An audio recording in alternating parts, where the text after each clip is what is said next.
కూటమి ప్రభుత్వం ఏం లేదండి, అన్ని దందాలు ఎక్కువైపోయినాయి, లంచాలు ఎక్కువ, విపరీతమైన ఏదైనా లంచం, ఏ చిన్న పనిగా లంచాలు ఎక్కువైపోయినాయి. అసలు భయపడుతులే అధికారులు అంటే ఎవరికి భయపడుతులా, మేము దిక్కు సాటి చెప్పుకోపోమంటున్నారు. అది మెయిన్. ఏంటి రైతుల్లో బాగా వ్యతిరేకత వచ్చింది, రైతుల్లో గిట్టుబాటు ధర లేదు. నేను కూడా రైతునే. మెయిన్ మిర్చి కానీ మినువులు కానీ ఇప్పుడు జొన్న కానీ మొక్కజొన్న కానీ రేట్లు పడిపోయినాయి. ధాన్యం వరి బాగా తగ్గిపోయింది, అడిగేవాళ్ళు లేదు, లాస్. రైతు భరోసా ఇస్తే సన్నకారు రైతు ఎకరం 2 ఎకరాల కొంచెం బాగుంటుంది. అదేం లేదు, అంతమంది దాన్ని ఊసే లేదు, వాగ్దానాలన్నీ ఏదేం లేదు.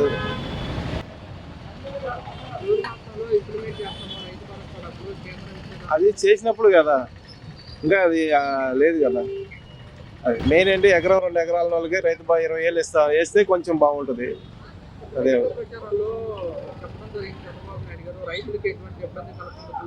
ఏం లేదు, ఆ చెప్పిన దానికి చేసినా ఏం తేడా లేదు, ఏం లేదు అంత. గతంలో రైతులు బాగుంది కదా, 3,500 అమ్మింది బస్తా ధాన్యం, ఎప్పుడైనా చరిత్ర రికార్డు.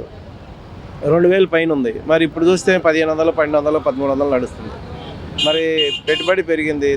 ఇప్పుడు డిఏపి బస్తా వస్తే 1,800, 1,600 అటు పైన ఉంది. మరి ఎరువులు పెరిగినాయి.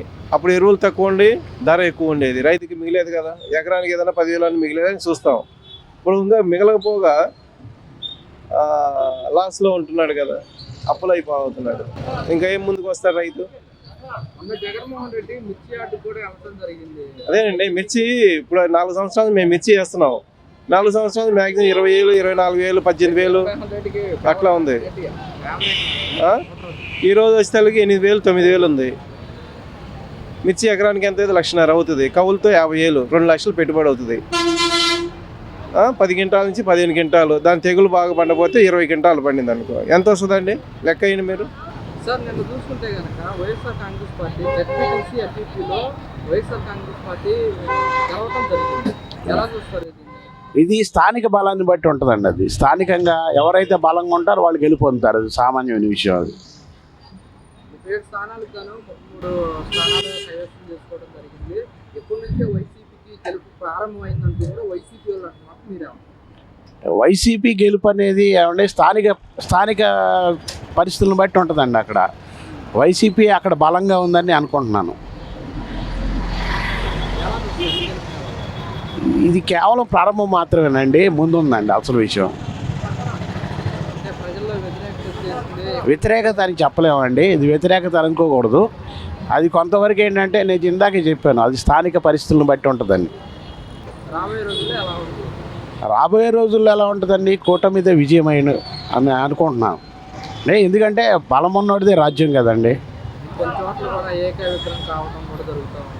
అది వాళ్ళ కమిట్మెంట్స్ బట్టి ఉంటుంది. అక్కడ స్థానికంగా వాళ్ళు ఏకమవచ్చు. అది రాజకీయంలో శాశ్వత మిత్రులు ఉండరు, శాశ్వత శత్రువులు ఉండరు అని మనకు అందరికీ తెలిసిన విషయం అండి.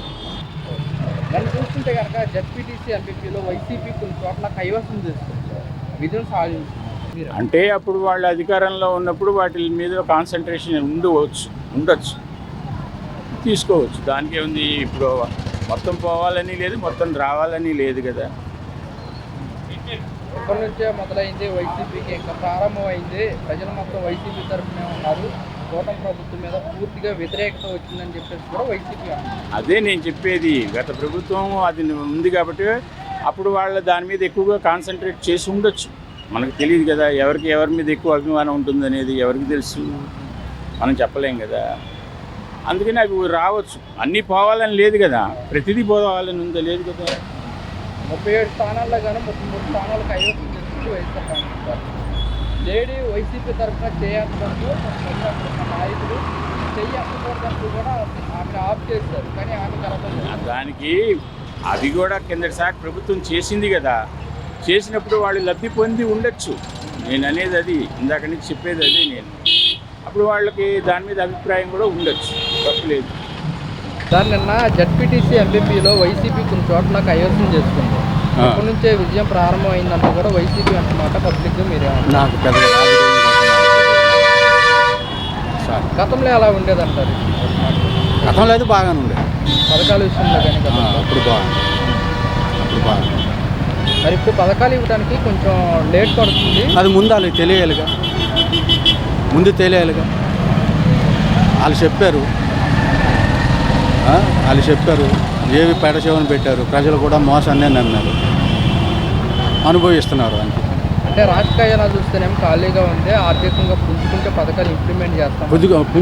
పుంజుకోకూడదని ముందు తెలియదు, హామీలు ఇచ్చినప్పుడు తెలియదు. అంటే జగన్మోహన్ రెడ్డి అన్ని పథకాలు ఇచ్చేసి రాష్ట్ర ఖజానా ఖాళీ చేశాడు. సో అందుకోసం అది అవాస్తవం,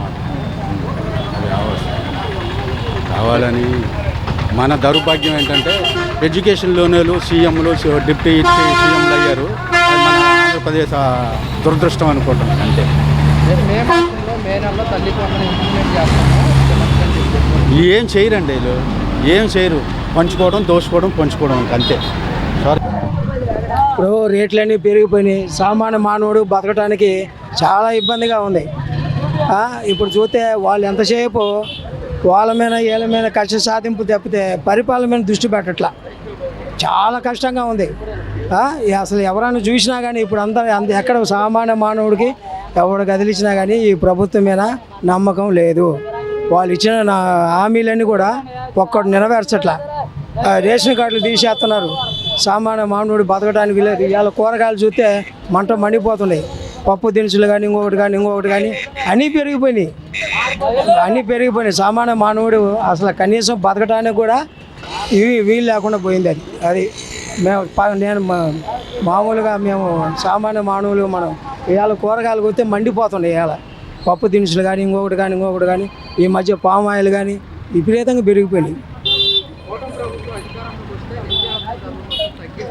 తగ్గిస్తానని అన్నారు కానీ వాళ్ళు తగ్గించడం అనేది లేదు. ఇప్పుడు కరెంటు ఛార్జీలు పెరిగిపోయినాయా? ఏది వాళ్ళు అనుకున్నాయన్నీ కొన్ని కనీసం కూడా ఒకటి కూడా నెరవేరితే కొంచెం నమ్మకం కలుగుద్ది. అది లేదు. ఇవాళ ఏం దిక్కు తెలియట్లే అసలు ఎట్లా బతకాలి ఏంటి అనేది లేదు. సామాన్య మానవుడు ఇప్పుడు కనీసం బయటకు వచ్చి ఏదైనా పని కొంటే ఆ పనులు కూడా లేవు. ఇప్పుడు సామాన్యం మేము రోజు వరకు కూలి చేసుకునే వాళ్ళం, అయినా కానీ మనకి ఎక్కడ కూలి దొరకవు. ఒకసారి ఉంటుంది, ఒక్కోసారి ఉండవు. బయటకు వస్తే టాపీ మనుషులు లేవు. విపరీతంగా ఇసుక పెరిగిపోయింది, పనులు లేక ఇప్పుడు 3 రోజుల నుంచి ఖాళీగా ఉన్నా. గతంలో కూడా అట్టాగే ఉంది కానీ ఇంత అదుమానం లేదు. ఇప్పుడు పామ్ ఆయిల్ దాదాపు 130, 140 పెరిగిపోయింది. ఇది వరకు కంటే కూడా 50 రూపాయలు పెరిగిపోయింది. అది ఎందుకు దృష్టి పెట్టట్లా మరి, ఆ పరిపాలన మీద దృష్టి చేస్తారు కానీ నిదానంగా చేస్తారు అంతే. అకస్మాత్తుగా ఇప్పుడు వచ్చి 9 నెలలు అయింది, 9 నెలల నుంచి దృష్టి పెట్టట్లా. వాళ్ళ పనులు వాళ్ళు ఉన్నారు కానీ చేస్తారు. లాస్ట్ వరకు అయినా సరే ఏదైనా చేస్తారు. ఆ నమ్మకం ఉంది, జనానికి నమ్మకం ఉంది చేస్తారని. కానీ అది నెరవేర్చుకుంటే మంచిది. అది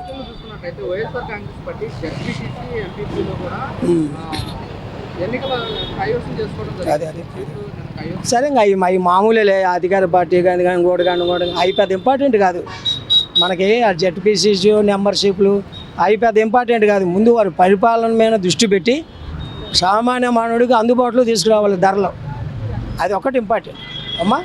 ఓకే, థ్యాంక్ యూ.